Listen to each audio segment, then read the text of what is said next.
Bienvenidos, buenos días con todos, una semana más a su iglesia o comunidad de enseñanza bíblica evangélica o SEBE. Pues continuamos con nuestro estudio del libro de Efesios. De verdad que es un libro que mientras parece que, recordemos esto, que el primer capítulo es uno de los capítulos, bueno, es el capítulo más importante de todo este libro. En este capítulo pues hemos visto la semana pasada ¿quién es Dios? La naturaleza de Dios, la esencia de Dios y qué es lo que Dios quiere para nosotros en este tiempo. Y es de los capítulos donde parece que ya Pablo inició dando todo. Pues no, nos va a seguir sorprendiendo, nos va a seguir diciendo cosas acerca de lo que significa. Y recordemos que nosotros partimos o dividimos el capítulo 1 desde el versículo 3 al 13 en tres secciones. La primera que hablamos fue de la obra del Padre, que era nuestro Señor, y hablamos de la salvación, que fue desde antes de la fundación del mundo, donde pues nos salvó el Señor ahí, nos predestinó y nos eligió con relación a lo que es la salvación. Y después separamos la segunda parte, que era del versículo 7 al 12, donde hablamos de la obra del Hijo, que no es que sea más o menos importante, la salvación está hecha en Dios completamente y se consuma en Cristo. Solo que lo separamos de esta manera porque cada uno tuvo una función específica.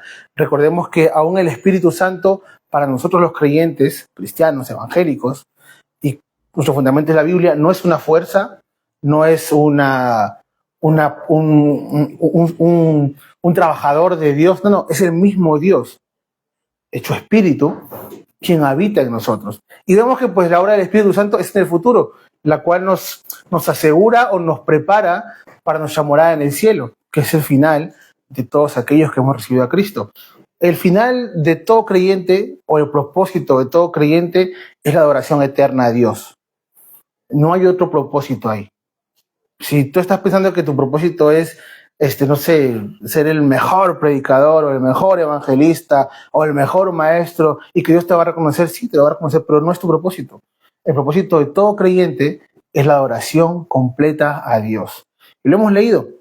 Entonces, el capítulo pasado, la última parte de la serie de semana pasada que iniciamos, pues el verso 6 termina diciendo algo muy curioso que vamos a tocar. Y lo curioso, es una gran verdad en realidad, me he equivocado de palabra.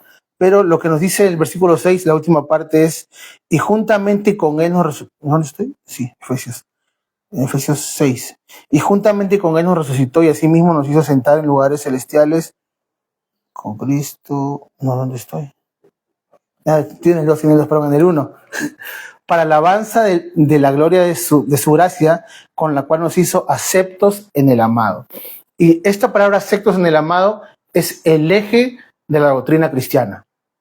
Si tú no reconoces que por medio de Cristo el Padre te ha aceptado, pues no hay ninguna forma. Y soy sincero, y seas católico, seas cristiano, seas mormón, seas lo que seas, si no está Cristo como medio, no hay forma que tú llegues a ser padre. No hay forma de que pretendas llegar al cielo. Si crees, claro, en el cielo. Si no crees en el cielo ni en el infierno, pues entiendo que tampoco crees en Dios ni en Jesús. Lo cual la Biblia tiene mucho que enseñar de esto. Pero a los que creemos en ambas posiciones, pues si tú no tienes a Cristo como mediador, no hay forma. Así seas una buena persona, tengas obras de caridad, des limosna, te portes bien con tu papá y tu mamá, seas responsable. Ahora, como creyente aún, la única forma de que tú puedas llegar a la salvación es por medio de Cristo. Por medio de Cristo.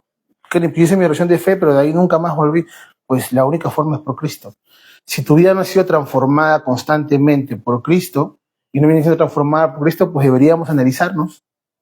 Nunca vamos a decir como iglesia si estás o no estás, pero sí te vamos a invitar a analizar siempre tu vida comparándola con lo que dice la Escritura. Entonces, nos hace aceptos en el amado. Recordemos esto de que este capítulo 1, del 13 al 14, es una sola oración. En el original no tiene puntos, no tiene comas. Pablo está que expresa su oración a Dios y el Espíritu Santo revela por medio de la oración de Pablo quién es Dios, quién es el Hijo y quién es el Espíritu. Y personalmente, la semana pasada ya venía semanas estudiándolo Y sí, esta segunda parte creo que para mí es la parte, al menos en mi caso, que no puede ser para todos de repente, pero la parte más importante o más impactante para mi vida, por lo que vamos a tratar y por lo que simboliza y por la normalidad que le damos siempre a esto. Porque uno de los problemas de los creyentes cuando tienen cierto recorrido es de que es muy normal todo esto. Es muy normal hablar acerca de la muerte, es muy normal hablar acerca de la sangre, y como tenemos el conocimiento, pues nos es sencillo hablar de esos temas. Pero la realidad es que si fuera tan sencillo, pudiéramos expresar las abundantes riquezas de su gracia. Y si como creyentes no estamos expresando eso, pues algo está pasando con nosotros. En un bucle hemos caído que no estamos avanzando. Y me incluyo en ese bucle.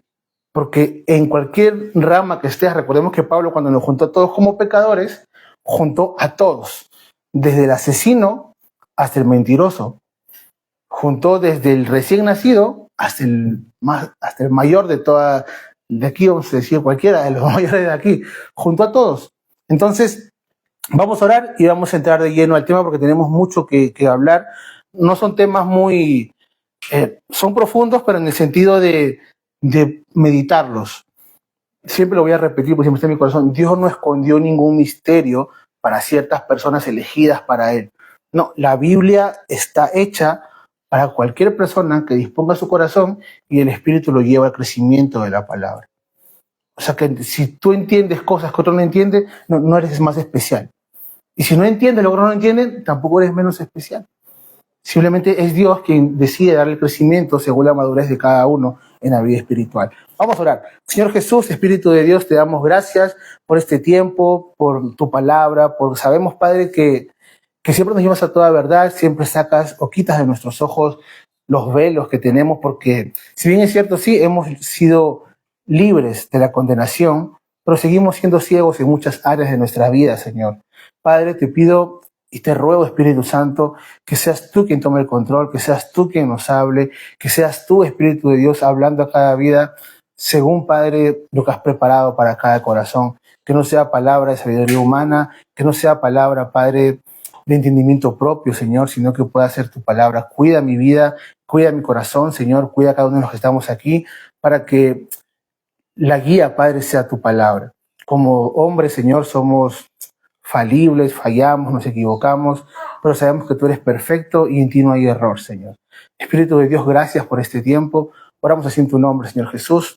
Amén, amén, amén. Vale, pues como les decía, entonces, esto dice, vamos a leer el texto del 6 al 7 al 12 y después lo vamos a desglosar, ¿vale? Yo lo pongo de móvil porque el letra es un poquito más grande y para mí es mejor.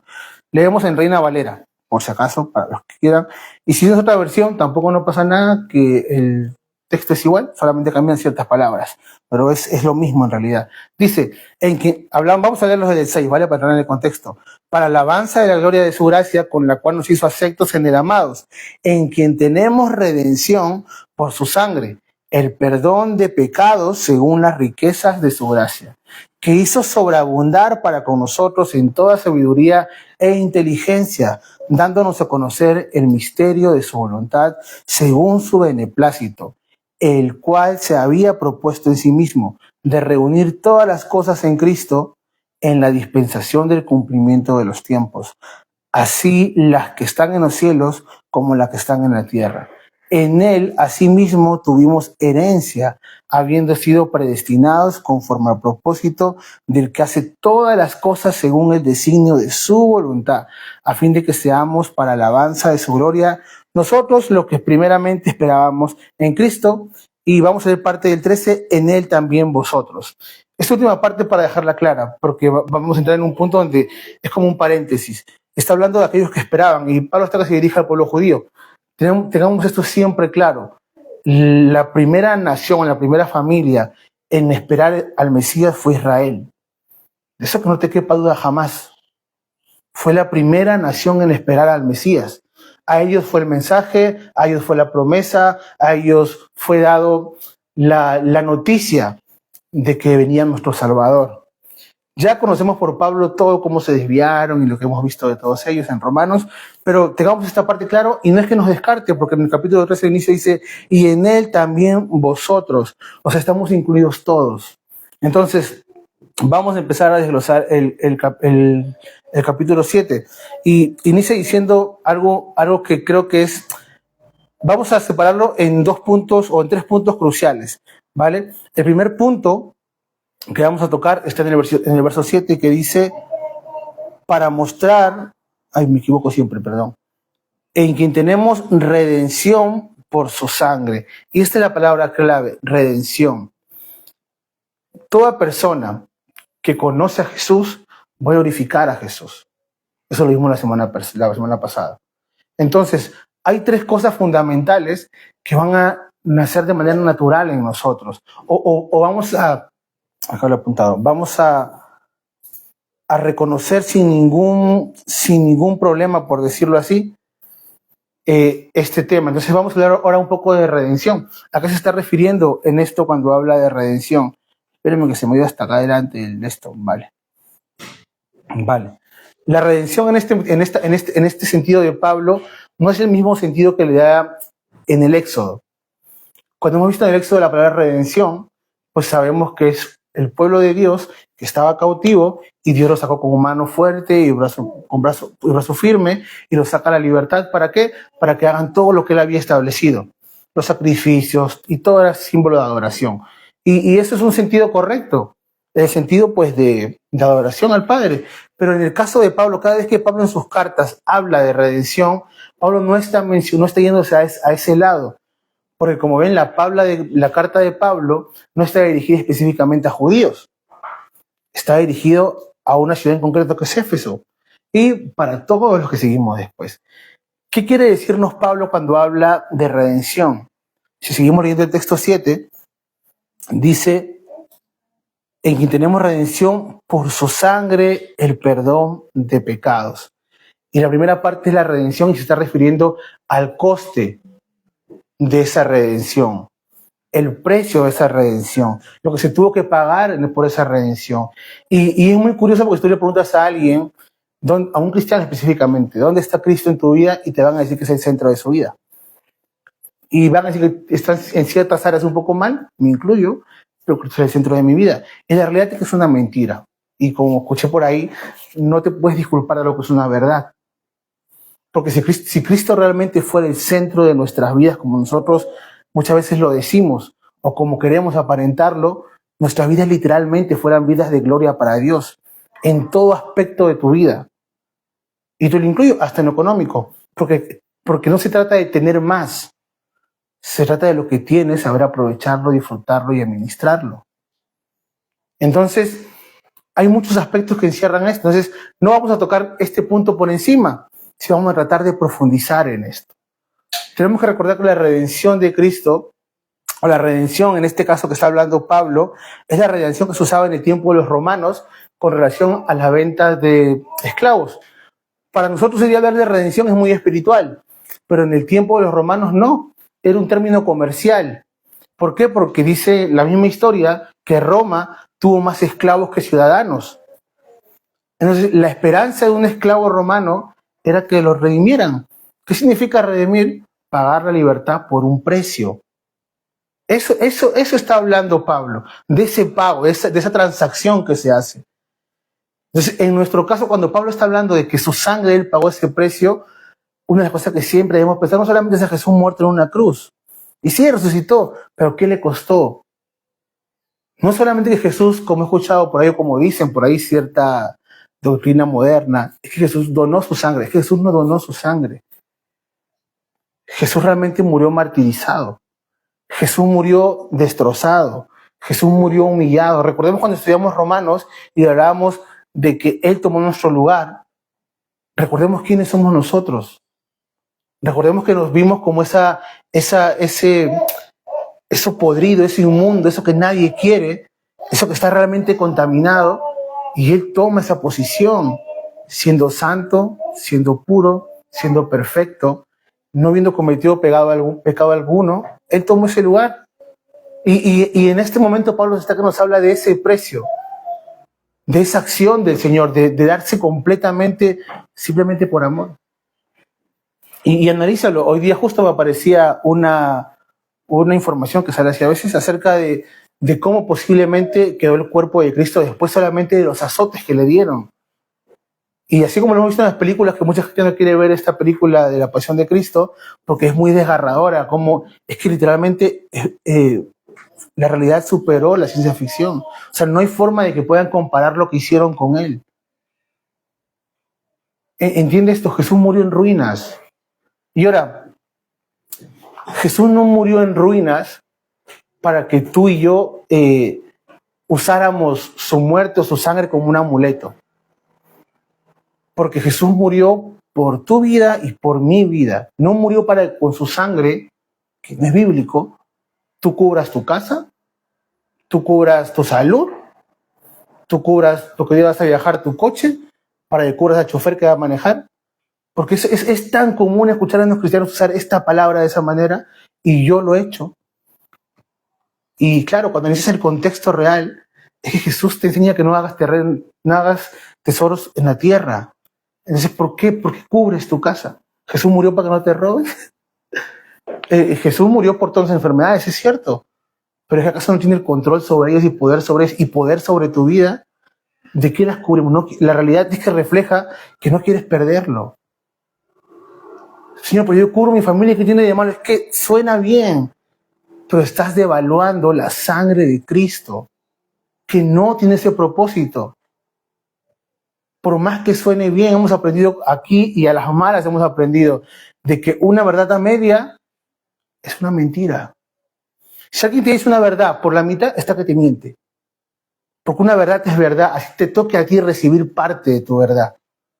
Pero una verdad a media es una mentira completa. Y lo hemos aprendido aquí a las malas. ¿Y por qué a las malas? Pues nos ha tocado investigar, profundizar, aprender, porque sabíamos varias verdades que cuando corroboras la Biblia no son reales. Como esto, cubrir, yo he orado. Señor, cubro mi familia. Es que si tu familia está cubierta, o tienes duda de que Cristo cubre tu familia, cubre tu casa, de verdad tenemos esas dudas en Él. Y es que es muy complejo hablar de este tema.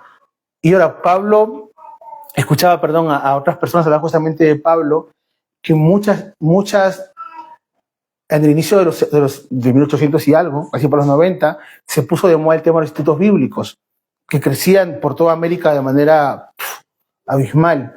Pero uno de los capítulos que no querían tocar era este capítulo de Primera de Efesios. No querían, porque es cierto, al cristiano lo confronta con una realidad de saber y de entender y de abrazar la realidad de cuál fue la muerte de Cristo y el pago de esa muerte, el precio que tuvo y el valor que tiene esa sangre. ¿Qué dice Pedro? Después que lo negó, que es muy curioso, a mí me gusta mucho la historia de Pedro. En Primera de Pedro 1:18.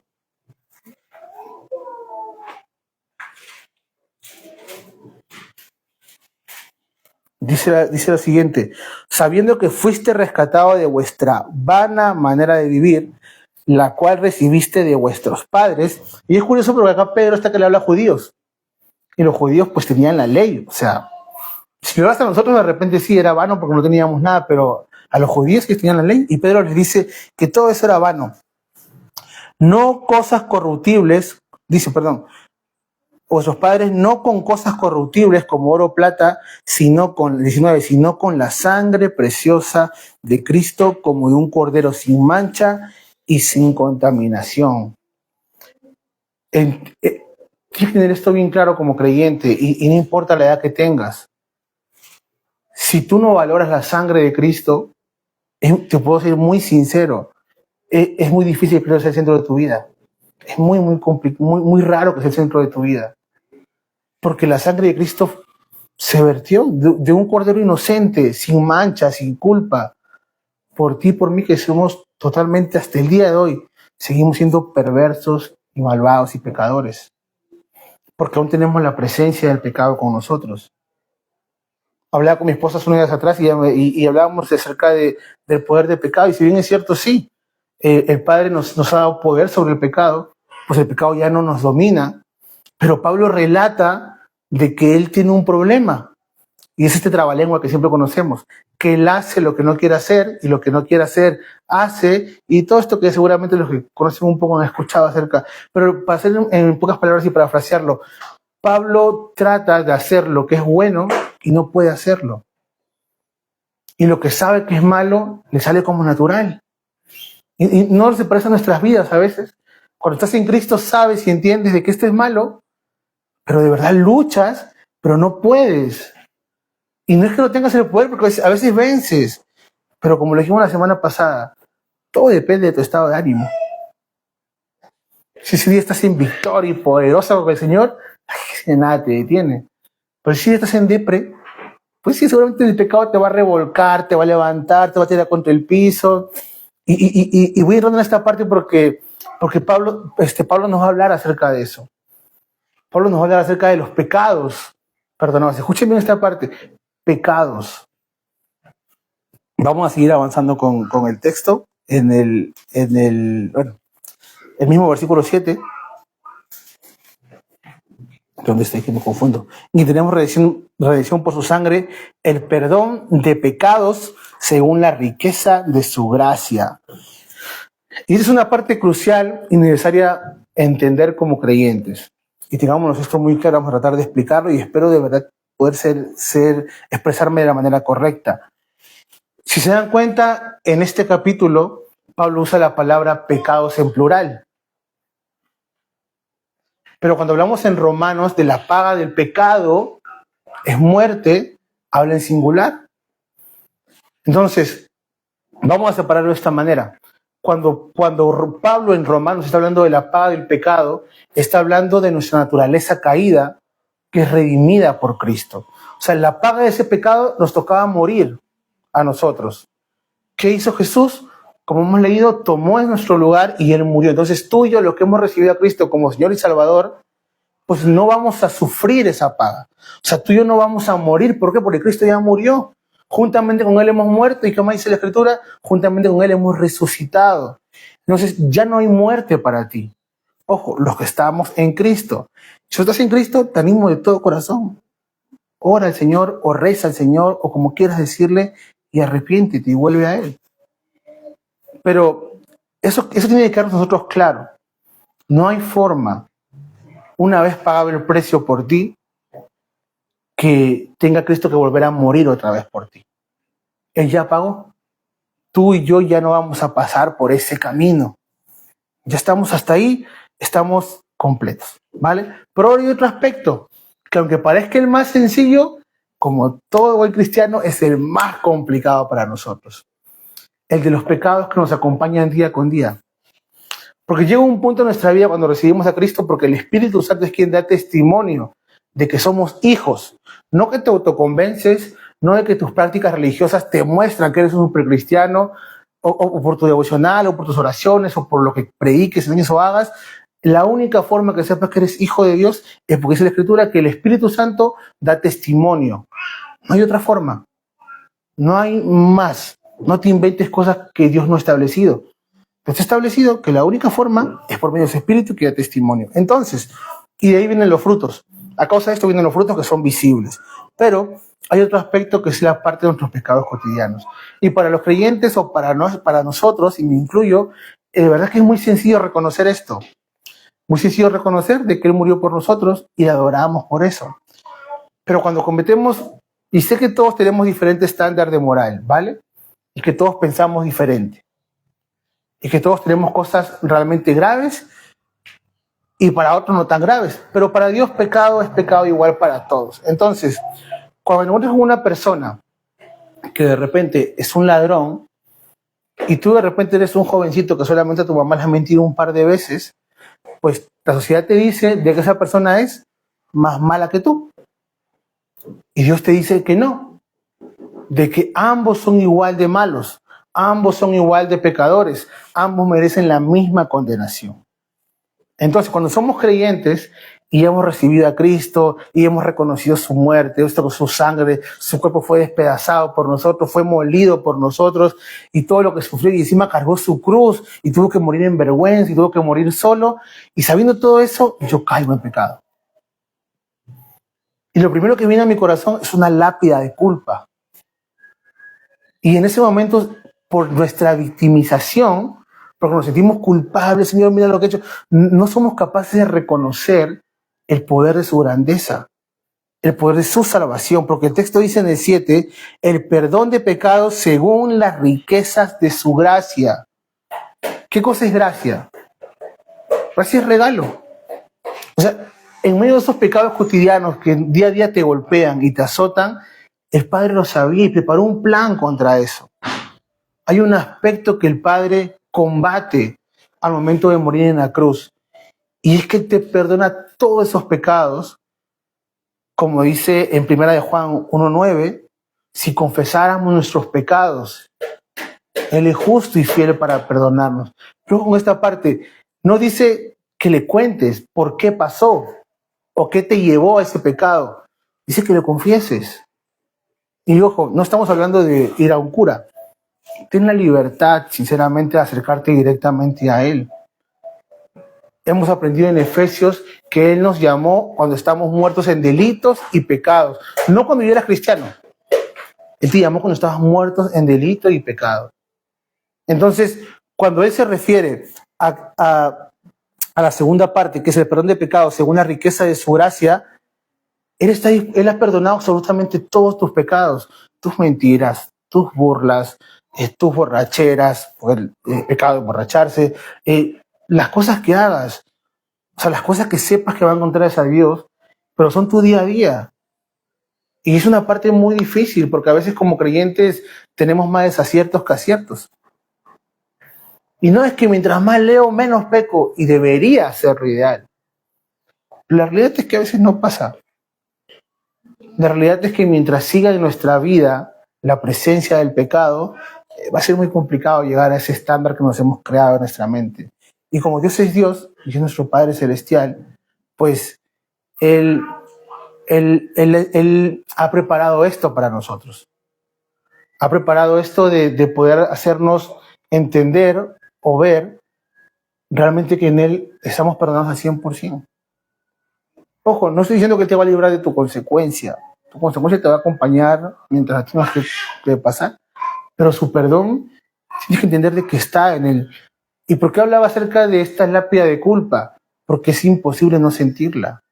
Si tú has reconocido al Señor a Dios a Jesús como Señor, es imposible no sentir dolor cuando le fallas. Es imposible no sentir ese redarguir del Espíritu cuando has fallado. Pero Él está ahí para perdonarnos. Y yo te voy a decir esto, mientras más hondo hayamos caído, más difícil nos queda reconocer ese perdón. Y mientras más reincidente seas y tengas a tu lado a la superiglesia que te dice el que practica ese pecado, ese no es de Dios, porque son palabras que son bíblicas, pero las usamos para condenar. Que ese ya falló 7 veces, pues no, ese no es cristiano, ese no es cristiano. Mientras tengamos a la superiglesia al costado haciendo eso, pues te va a ser difícil levantarte. Pero no puede caber duda en tu corazón de su amor. Porque Pablo nos ha contado su testimonio, nos ha dicho que él se dio cuenta que era codicioso, y después nos sigue relatando de que él mismo lucha con su carne por hacer la voluntad del Padre, y a veces no puede, pero ahí está que se levanta, que va y que viene. Y si a Pablo, que lo vemos no como Dios, porque nunca va a ser como Dios, ni nunca va a ser como Jesús, es un instrumento más, es un hombre más, pero sin embargo para nosotros muchas veces es un punto de referencia, hablando de una vida natural. Pablo tiene sus problemas y nosotros a veces no queremos tenerla. Y cometemos el error de toda la iglesia, porque es un error de la iglesia de Cristo. Ponemos nuestra mejor sonrisa y sacamos todos nuestros títulos de enseñar lo que sabemos, lo que aprendimos, lo que somos, lo que yo conozco, lo que yo entiendo, lo que el Padre me habló, lo que el Padre le dijo a Pepito, a Juanito, y en el fondo realmente estoy destruido. Porque estoy más preocupado en mantener mi cara frente a los demás, en mostrarme como Cristo. Cristo se mostró delante de ti en vergüenza, se mostró destruido, se mostró crucificado. Él no agarró y se mostró en nosotros. Hubo una sola vez donde muestra su poder y su gloria en plenitud, y solo fueron testigos unos cuantos. Dice una transfiguración. Cuando estaba antes de la muerte, claro. Pero de ahí se mostró la persona más humilde que podía haber. Se mostró en un madero como el peor delincuente que podía haber en ese momento. Y nosotros nos cuidamos de mostrarnos bonitos para que la gente pues no nos condene. Porque sí, eso somos. Y voy entrando a la iglesia porque vamos a ir avanzando. Y sé que nos gana un poco la hora, voy a tratar no quiero correr, pero quiero tocar estos puntos que son muy cruciales. Porque cuando hablamos en los versículos que siguen, vamos a llegar a otros puntos. Uy, se me cerró esto. Espera un momento. Ah, ya está, lo cerro ahora yo. Vale. Entonces, el perdón de pecados, sigue diciendo el texto. En el 7, en el 8. Que hizo sobreabundar para con nosotros en toda sabiduría. Vamos a leer de nuevo del 7. En quien tenemos redención por su sangre y perdón de pecados, según las riquezas de su gracia. Que hizo sobreabundar para con nosotros toda sabiduría e inteligencia. ¿Qué hizo sobreabundar el Señor sobre nosotros? Con toda sabiduría e inteligencia, la riqueza de su gracia. Tú y yo no tenemos que ir a nadie, ni investigar nada, ni querer ser maestros de nada para acercarnos a pedirle perdón a Él. Es que en su inmensa riqueza de su gracia, es natural en ti el pedir perdón. Es natural el pedir perdón. Es más, nos es más sencillo pedirle perdón a Dios que a veces a la gente de nuestro entorno. Porque es natural en nosotros eso. Entonces, si Pablo estaba que nos decía algo muy importante, pues con esto le da un lugar más elevado. Porque ahora Dios te lo reveló a ti. Te reveló este punto crucial. De que tú y yo tenemos este conocimiento, esta sabiduría, esta inteligencia. ¿Para qué? Dándonos a conocer el misterio de su voluntad según su beneplácito en el cual se había propuesto en sí mismo. ¿Qué misterio? Estamos hablando de la sangre, estamos hablando de nuestra conducta, estamos hablando del porqué de su muerte del Señor, del valor que tiene, el precio que le ha pagado, y habla de un misterio. Pues el capítulo 3, Pablo va a desarrollar este misterio por completo. Lo desarrolla y claro, este misterio requiere de un capítulo. Pero nosotros vamos a spoilear porque necesitamos entender el texto. Pues cada vez que Pablo en sus cartas habla de misterio, no se refiere al misterio de la cruz, no se refiere al misterio de la segunda venida de Cristo, se refiere al misterio de la iglesia. Mira esta parte, sigue leyendo el capítulo 8.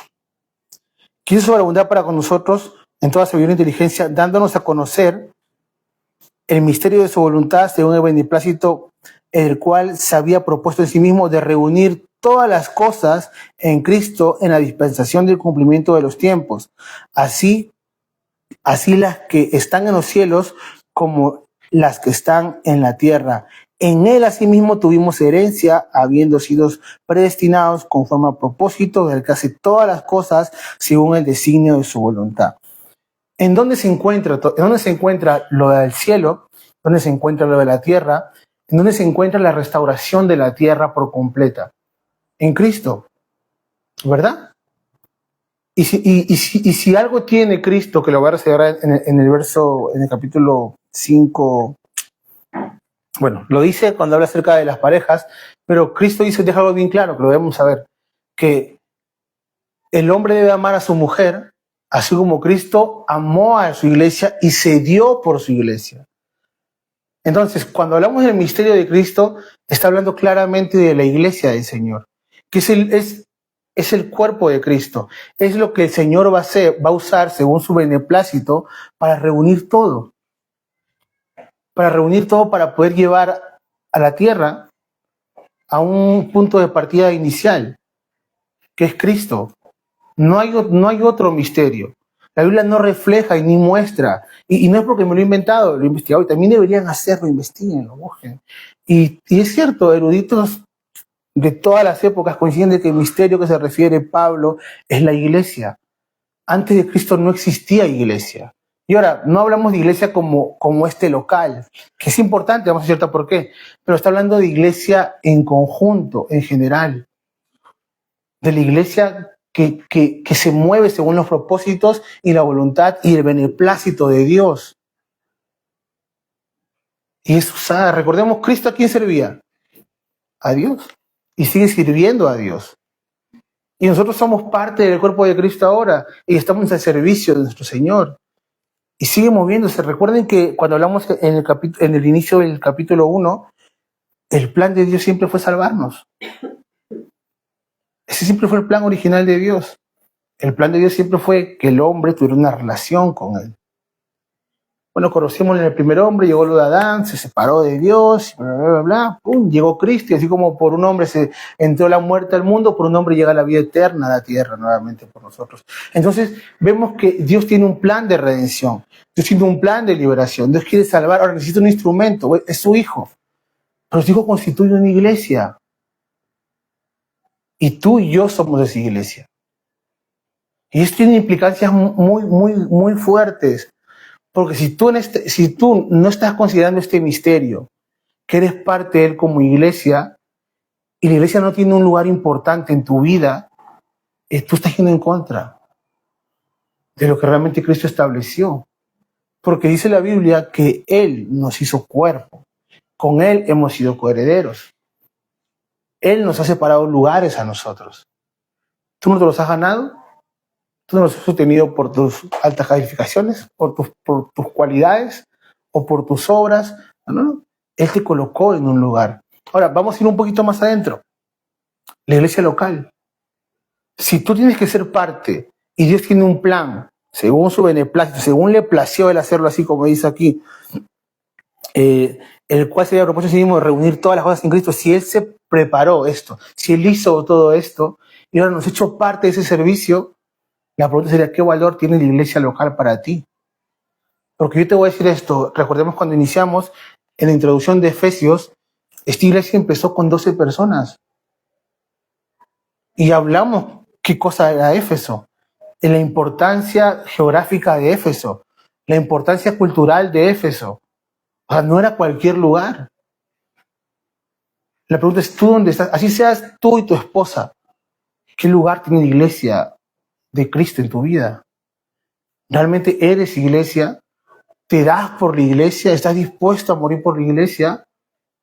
¿O vemos la iglesia como un centro de conveniencia? Según me convenga este lugar, eso, y según me guste lo que escucho, según esto me parezca, según esto quiera, según esto no quiero, y según eso yo elijo la iglesia.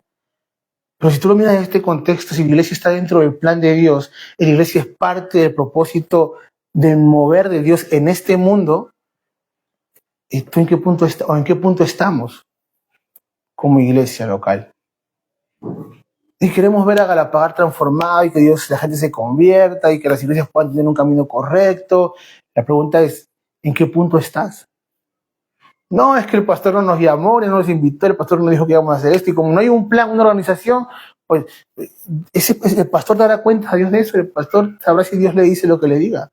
Pero tú como iglesia, o nosotros como iglesia, ¿en qué punto estamos de esto? Porque tenemos un propósito, y es llevar el evangelio. Y lo dice Mateo. Ese es nuestro propósito. Por más que tengamos cualquier otra visión como eslogan, formar gente, preparar jóvenes, lo que tú quieras. Pero ese de ahí se llama la Gran Comisión. Y esa Gran Comisión no es opcional. No está no está escrita en términos selectivos para ti. Está escrita en términos de orden, de mandato. Tienen que ir y hacer discípulos. Es que Jesús nunca nos obligó a nada. Pero está que te obliga. Y dice, ir y hacer discípulos. Y en el original claramente dice, tienen que ir. Tienen que salir. Porque estaban escondidos, recuerden. Y Dios no le preguntó si querían o no querían. Que para nosotros hoy día es selectivo. Y es por eso que hay tanto cristianismo raro. Y no hablo solamente de iglesias con doctrinas raras.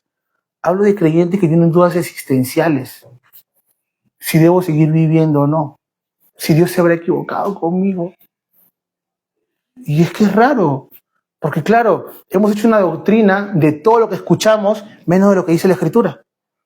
Porque como esta temporada pues me gusta cómo predica Abraham, pues hoy día todo lo que diga Abraham, y no, que si Abraham hoy día de repente es team prosperidad, pues. Y mañana, no sé, ¿no? De Jorge que es team legalismo y ay, hoy día estoy bien con... Y tú haces tu doctrina en base a cualquier otra cosa. Y cuando hablo de doctrina, son los fundamentos y cimientos de tu fe. La doctrina la estableció Cristo. Eres nuestra doctrina.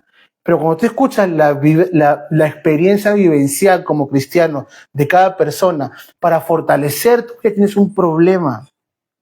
Porque no se trata de eso. Se trata de que entiendas el valor de la sangre de Cristo, el propósito de su muerte y el lugar que tienes tú hoy en Cristo. Por eso les decía al principio que el propósito nuestro, de todo creyente, es adorarle a Dios eternamente. Así que si tú te aburres un domingo, te aburres cantar, te aburres orar, pues tienes que analizarte porque ya todo el día vas a hacer eso. Todo el día estás llamado a adorar al Señor, a servirle, a todo, a lo que Él te pida. Y no hay un no por respuesta. Bueno, entiendo que no van a existir los no, creo yo, pero esa es la realidad de un creyente. Cuando empezamos a estudiar el libro de Romanos, yo me acuerdo que se lo decía al suegro de Natalia, es como que ya se empieza, ahora que estamos en construcción, pues en las siguientes a empezar a fortalecerlas, a saber como que si la mezcla endureciera y pues entiende ciertas cosas que estaban ahí media flojas, pero se empiezan a poner más fuertes. Pero cuando empecé a estudiar el libro de Efesios, que lo estudié, o lo empezamos a estudiar antes de pensar que lo íbamos a enseñar, para mí fue un libro muy diferente. Porque a mí personalmente me llevó a darme cuenta el valor que tengo yo y la posición que tengo aquí. Y mi realidad, que no tengo por qué ser una persona que muestra algo que no soy. No tengo por qué, no me entiendan esto, no nos va a conducir a nada. Cristo se mostró tal cual era. El día que estuvo enojado, se enojó y tiró todas las mesas. El día que estuvo con esta mujer que tenía varios maridos, no acomodó las palabras, se lo dijo tal cual tenía que decírselos. No estoy diciendo que vayamos diciendo a la gente las cosas en su cara, no tengamos el amor que tenía el Señor para hacerlo. Pero me refiero a que no disfrazaba las cosas para decirlas. Simplemente Él era directo, era claro, era conciso. Y a nosotros todo eso nos cuesta, y el Padre lo sabe y lo entiende. Y es por eso la necesidad de entender estos puntos. Que su muerte no solamente nos libró del pago, de nuestra naturaleza caída, también te libró de tus pecados comunes, de tus pecados de todos los días. De verdad que yo he escuchado tanto y me ha sorprendido porque he sido parte de esto. Yo creo que a todo cristiano que tú le preguntes dentro de una iglesia, ¿qué lugar tiene Cristo en tu corazón? Te van a decir que tiene el primer lugar. Y solamente haces una miradita así por encima de su vida y tú dices, pues... Y ahora, los que no son creyentes de esta época, que tienen mucha información acerca de esto, y muchas dudas, y muchas controversias, y muchos puntos dudables, pues ven nuestras vidas y dicen, para estar así prefiero no ser cristiano. Y lo he escuchado. No, para ver cómo prefiero no ser cristiano. O sea, no, déjame como estoy. Escuchaba ayer a un chico hablar en una entrevista de un hombre que siempre le dice a la gente si cree en Dios y tiene muy buenos argumentos, todo. Pues se encontró con un chico que le decía, soy satanista, le decía. Y él le decía, y el satanismo me ha enseñado la verdadera libertad. Y así, es bien directo, bien seguro, bien claro en lo que le decía. Y yo le he preguntado a cristianos si está convencido de que es algo y se hacen una persiana. Suben y bajan y nunca te dicen sí o no. Y cristiano está hablando con muchos años de creyentes, entre comillas. Porque estamos más enfocados en mostrar una apariencia que se vea bien. Lo que ha arrastrado a la iglesia por muchos años, el famoso testimonio. No es que mi testimonio tiene que ser intachable, porque la Biblia dice que tiene que ser testimonio. Sí, lo dice, pero Dios también sabe que no vas a poder. Recuerdo que Brigitte hizo el estudio de Romanos, fue cuando habla de, no sé si fue Romanos o fue Santiago, cuando habla acerca del llamado al ministerio del pastor, y el pastor tiene que ser irreprensible. Y me marcó mucho porque siempre tuve este pensamiento irreprensible como perfecto. Y aprendimos esa vez de que no se significa ser irreprensible, que no cometas errores o que no haya en ti más pecado. Pues si no fueras perfecto, pues. Es el hecho de que si te equivocas, puedes reconocer tu pecado delante de quien sea y puedes vivir en libertad. Porque entiendes que el Padre te perdonó y que también hiciste lo que tenías que hacer, que fue pedir perdón y un arrepentimiento genuino. es una persona irreprensible, que podrán cuestionar lo que quieran, pero nadie puede decirle que no tuvo la capacidad de arrepentirse, de pedir perdón, de hacer las cosas.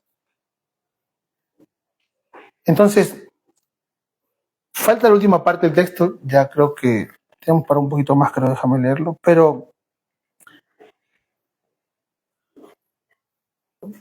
lo que tenemos que entender, o lo que quiere decirnos la Escritura, es que tenemos un resguardo en Cristo. No estás a la deriva, pese a nuestra circunstancia, pese a nuestros errores, pese a nuestro pecado, pese a quienes seamos. Si has entregado tu vida a Cristo, no estás a la deriva. Ahora, Kevin, que tengo dudas, que no lo sé, que mira, que la palabra me confronta y me enseña esto. Oye, no tengas miedo, ten la libertad. Yo siempre lo voy a decir, por más que mi esposa quiere decirme lo contrario. Yo conocí a Cristo aquí. Aquí conocí a Cristo. Sí, en privado directo, pero yo conocí a Cristo aquí, en España. Solo en medio de mis errores, en medio de mis pecados, en medio de lo malo que soy, ahí conocí a Jesús. Ahí pude darme cuenta que tenía que ser con él genuino. Si algo siempre se me quedó en mi corazón, es que Él te ve tal cual llegaste al mundo, desnudo. Él no te ve tu ropa, tus zapatillas, tu corte de pelo. En la ocasión no tengo mucho, habrá menos. O sea, no te ve por nada de eso. Él te ve tal cual eres tú. O sea, siempre date cuenta de que Él te ve. Uno de los puntos para terminar, ya que para mí es muy crucial poder decirlo, y es que dice el verso, o la última parte del verso, ¿dónde está? Vamos a leer el 10. De reunir todas las cosas en Cristo en la dispensación del cumplimiento de los tiempos, así las que están en los cielos como las que están en la tierra. En él asimismo tuvimos herencia, habiendo sido predestinados conforme al propósito del que hace todas las cosas según el designio de su voluntad. Herencia. Vamos a dejar el último punto para otra semana, pero esta parte de herencia, y es un punto de legalidad que tienes que tenerlo siempre claro en tu corazón. Si Él nos hace coherederos juntamente con Él, porque Él nos hace coherederos, cuando se tiene que repartir una herencia, ¿tienen que estar todos o no? Sí. Es un principio de justicia y legalidad universal, que se aplica desde que estaba Moisés y civilizaciones antes también lo hacían. Cuando hay una herencia, se tiene que repartir estando ambos. En este caso, no va a haber ningún movimiento, hablando de la futura venida del Señor, hasta que estemos todos nosotros completos delante de Él, hablando de todos como creyentes. Y esto nos lleva a algo que debe quedar claro. Hay una última persona, que es el convertido tal, y con ese se acaba la gracia. No creas que el cristianismo está en un bucle eterno y que toda la vida va a estar igual. No. Estamos en un lapso de tiempo. Así como un inicio, hay un final. Y según la evidencia histórica y bíblica, cada vez estamos más cerca del final. Entonces, si estamos más cerca del final, abracemos la gracia de su riqueza del Señor, o la riqueza de su gracia del Señor. No te empeñes en querer hacer tú las cosas. No te empeñes en tú mismo querer restaurarte. Cuando yo me fui con mi esposa y me escapé y nos fuimos, me acuerdo que fuimos a pasar restauración con nuestro pastor Josué. Un saludo si es que nos ve. Pero fuimos y el pastor dijo, tienen que restaurarse, chicos, ya se casaron. Y yo recuerdo esta palabra, de verdad. Pastor, yo en 3 meses me restauro, le dije. 10 años pasaron hasta que llegué a España. Y si es que tú puedes ir a la iglesia, sentarte un domingo, es más, puedes enseñar y estar destruido por dentro. Es que eso no te hace más ni menos. No te da nada. Entonces, Cristo está dispuesto a restaurar tu vida por completo. El arrepentimiento constante nos da una vida de limpieza constante. Necesitas ser limpiado constantemente. Necesitas cada cosa que Dios vaya sacando cosas. Y te digo esto, lo vivo experimentando, Dios me sigue hablando, me sigue diciendo, tengo que ir. Señor, me equivoqué, perdón. Señor, me equivoqué, perdón. Las veces que sea necesario. ¿Cuántas veces le repito yo a mis hijos, eso no va a su mamá, si yo 10, su mamá 10 más, no, y igual lo hacen. Igual lo hacen. Y ahora imagínate Dios con nosotros, pues. Y como iglesia, hagámonos un favor. No le contemos a la gente sus errores. Dejemos de ver si realmente por todas las veces que no pecó, eso no es más creyente. Porque hay muchos pastores sumidos en pornografía y son pastores y están predicando. Tienen una lucha constante con Dios y están ahí y la gente los ve sus pastores. Y es que son sus pastores verdaderamente. Y no digo que sean menos, pero a veces la iglesia, por debajo de ellos, tiene la capacidad de hacer esos daños, de lastimar, de separar, de burlarse inclusive de otros. Hagámonos ese favor. La iglesia es crucial y fundamental en los planes de Dios. Y estamos empezando, creo, desde que hemos iniciado este servicio, tiene ya 3 años aproximadamente. ¿Sí? ¿3 años? ¿O 2? 3. 3 años. Pues la intención ha sido esa, fortalecernos en raíces sólidas bíblicas. No mi experiencia, no los que nos cuente Pepito, Juanito, no lo que se me ocurrió, no mi interpretación que Dios me reveló, no. Lo que dice la Escritura. Mientras más gente que tú sepas en la historia repita o tú coincidas en las enseñanzas de ellos que son bíblicas, vas por buen camino. El día que empiezas a salir con cosas modernas y que nadie más conoce más que esa persona, sí, preocúpate. Porque la Biblia no va a cambiar jamás. La Biblia tiene una sola interpretación y es Cristo. Muchas aplicaciones, pero una sola interpretación. Y dejamos para otra semana para el inicio el propósito, que son los últimos 2 versículos que vamos a tocar. Vamos a orar y que sea el Señor cuidándonos toda esta semana. Espíritu de Dios, te damos gracias por tu amor, por tu misericordia. Sabemos, Padre, que muchas veces no valoramos o no hemos valorado, no estamos valorando, Señor, tu sacrificio, papá. Lo que hiciste por nosotros, esa sangre tan valiosa que tú has derramado por nosotros, Señor. Te pido, Espíritu de Dios, que seas tú limpiando nuestro corazón, Señor, que podamos realmente abrazar, Señor, tu gracia, tu poder, tu perdón, y podamos verte, Padre, no una perspectiva, Señor, común, sino tener una perspectiva o una realidad especial contigo, Señor. Que el llamado de salvación es un milagro de parte tuya hacia nuestras vidas, Señor. Nos elegiste desde antes de la fundación del mundo, Padre, con solamente el propósito de adorarte, de conocerte y de librarnos de todo el sufrimiento que trae el pecado, Señor. Padre, gracias, te adoramos, Señor, por tu amor, por el sacrificio, por la cruz, Señor. Gracias por darnos vida, Señor. Espíritu de Dios, bendice tú cada persona que está aquí. Si hay alguien que no te conoce, Señor, te pido que puedas trabajar en su corazón, Espíritu Santo, y pueda rendirse a ti, pueda volverse a ti, Señor, pueda reconocer que tú eres su Señor y Salvador, papá. Espíritu Santo, gracias por tu iglesia. Bendice a cada persona que está aquí, Señor. Bendice a cada hijo tuyo, Señor. Bendice a cada hombre y mujer, Padre, que determinan su vida no solamente a servirte, no solamente a hacer cosas de iglesia, sino a hacer iglesia, papá. Espíritu Santo, gracias por este tiempo. Gracias por todo lo que haces por nosotros, Señor. Oramos así en tu nombre, Señor. Y también, Padre, aprovechamos hoy, Señor, para orar por la vida de mi suegra, de nuestra hermana Natalia, Señor. Siempre hemos visto cómo al menos Pablo en sus cartas, Padre, reconoce a muchas mujeres que disponen sus vidas a tu servicio, papá. Y hoy, Padre, reconocemos y la ponemos delante tuyo, Señor, porque sabemos que es una mujer que ama servirte, Señor, que ama tu presencia, que ama buscarte. Y te pido, Padre, que seas tú dándole fuerzas, ánimo, supliendo sus necesidades, prosperándola en todo lo que ella haga, emprende y decida, Señor. Bendice su vida, bendice su casa, Señor, y síguenos dando a nosotros muchos años más para disfrutar de ella, Señor. Gracias, Padre. Oramos en tu nombre, Señor Jesús. Amén, amén, amén. Estamos despedidos. Que Dios